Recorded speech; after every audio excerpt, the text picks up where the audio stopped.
अभी ना टोल के बाजू में खड़ा रहना पड़ा है। एक छोटा सा मसला हो रखा है, ऐसा कुछ ज़्यादा नहीं है। इतना हुआ है कि अपने जो फास्टैग में ना बैलेंस हिस्ट्री थी, बट वो बैलेंस वो क्या बोलते हैं उसका रिफ्लेक्ट नहीं कर रहा ना, फास्टैग में बैलेंस रिफ्लेक्ट नहीं कर रहा। तो उन लोगों ने कहा है कि भाई मतलब पूरा टोल प्लाजा, उन लोगों ने कहा है कि यहाँ पर जस्ट 5 से 10 मिनट वेट करो, उसके बाद फिर वापस से आ जाना। वो लोग गन से मतलब कुछ है तो ना जो बारकोड स्कैन होता है, ऐसे इसका स्कैन कर लेंगे वहाँ से ही, और जैसे रिफ्लेक्ट होगा अपन निकल जाएंगे। और हाँ एक बात कि जो लोग मुझे पहले से देख रहे हो, जानते हो, वो शायद से इस बंदे को जानते होगे। मतलब अभी मैं अकेला तो नहीं जा रहा, but I am having a meet right now. तो ही और हम जिस चीज़ के लिए जा रहे हैं, बहुत अजीब सी ऑकवर्ड सी चीज़ है वो। काम तो खैर मैं बताना नहीं वाला, बट वहाँ पर जाके मैं सिर्फ इतना बताऊंगा कि ये थोड़ा ऑकवर्ड सा क्यों है।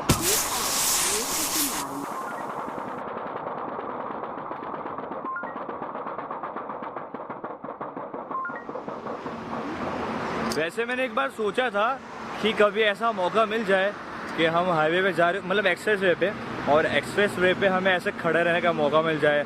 हम ऐसी चलती गाड़ियों के बीच में हम अपनी गाड़ी ठहरा के मस्त माहौल का मज़ा उठा सके, बाजू में से जो गाड़ियाँ जा रही है उसको देख सके, ऐसे सुर सुर सुर सुर मतलब उसका लुत्फ उठा सके।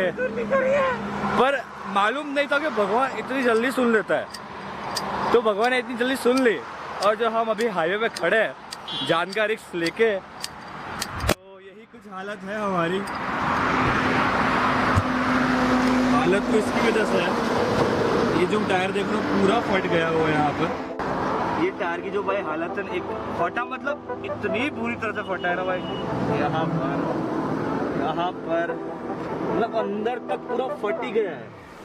तो भैया आप आगे व्लॉग देखो, उससे पहले मैं आपको एक चीज क्लियर करना चाहता हूँ कि स्टार्टिंग में आपने डाको के सिनेमेटिक्स देखे, और उसके बाद मैंने अभी थोड़ी टाइम पहले कहा कि हम कुछ काम के लिए जाते, तो मन में एक ख्याल आ रहा होगा कि डाकोर और ये वो काम दोनों एक ही। बट आपको मैं क्लियर कर दूं कि वो दोनों चीज एक नहीं थी। हम कुछ और काम के लिए जा रहे थे, बट अनफॉर्चुनेटली हमने देखा कि रास्ते में पंचर हो गया था। जो कुछ प्लान था, मतलब ऐसी सडन चीजें हो जाती है जिसको बोलते हैं सिचुएशनल हर्डल, तो वो आ गई, वो क्रिएट हो गई। उसके बाद हम जहाँ पहुंचे वहां पर बहुत ही पाबंदी थी, तो अनफॉर्चुनेटली हमारा काम हुआ नहीं। तो भाई रास्ते हम जिससे वापस जा रहे थे, तब प्रियांक और मैंने डिसाइड किया कि भाई डाको रास्ते में पड़ता है, तो क्या करते हैं, चले जाते हैं, भगवान के दर्शन हो जाएंगे, आपको दिखाना भी हो जाएगा। और काफी वक्त से वहां पर जाना था, बट प्लान नहीं बना था, तो भगवान ने शायद से भगवान में फॉल था कि भाई आ जाओ, तो उस हिसाब से मैं डाको चल गई। तो एक काम करें, मैंने रोड की थोड़ी सीक्वेंस बनाई हुई, तो आपको रोड सीक्वेंस एंजॉय है। उसके बाद में डाको की कहानी और चीजें आपको बताता हूँ बारी बारी।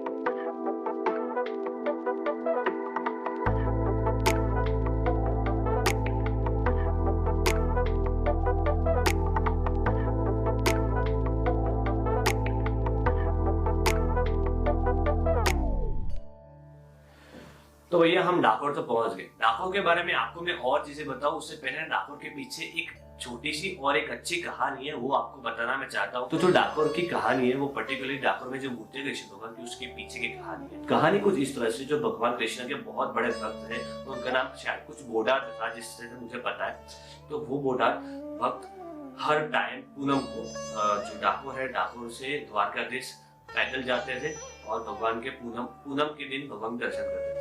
बाय टाइम द टाइम वो बूढ़े होने लगे, और एक टाइम ऐसा आया कि उनकी एज इस तरह हो गई कि वो कैपेबल नहीं थे वहां से यहाँ पर आ सके। तो भगवान कृष्ण ने उनको अपने स्वप्न में दर्शन दिया और बताया कि एक काम करना, आप अगली बार जब पूनम को आओ तो एक बैलगाड़ी लेके आना, तो उस बैलगाड़ी में बैठ के मैं आपके साथ आ जाऊंगा और आपको पे स्थापित हो जाऊंगा। मतलब समझ सकते हो, जो वो भक्त थे उसकी भक्ति से प्रसन्न होकर कृष्ण भगवान यहाँ पर खुद आना चाहते थे।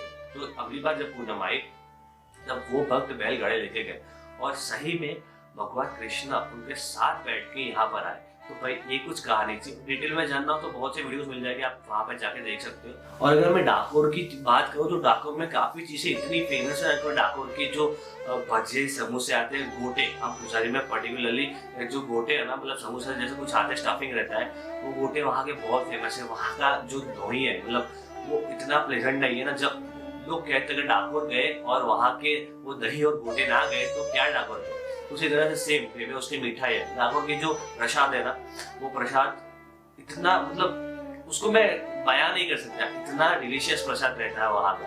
और वहाँ का जो अभी भी स्ट्रक्चर है ना, वो पूरे विंटेज टाइप का है, जो आज मैंने आपको दिखाया उसमें से आइडिया आ ही गया होगा।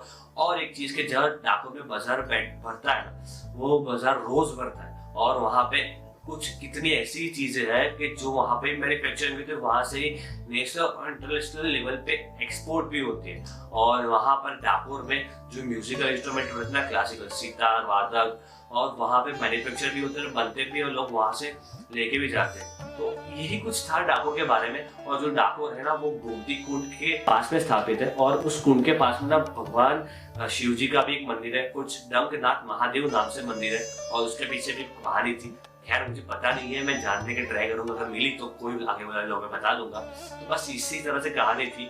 तो हम डाकोर घूमे। खैर हमें डाकोर के भगवान के दर्शन नहीं हो पाए, बिकॉज हम जब गए तब पर्टिकुलर टाइम के लिए बंद था, मतलब 2-3 घंटे के लिए वहाँ कुछ ब्रेक सा रहते हैं, तब मंदिर बंद किया जाता है।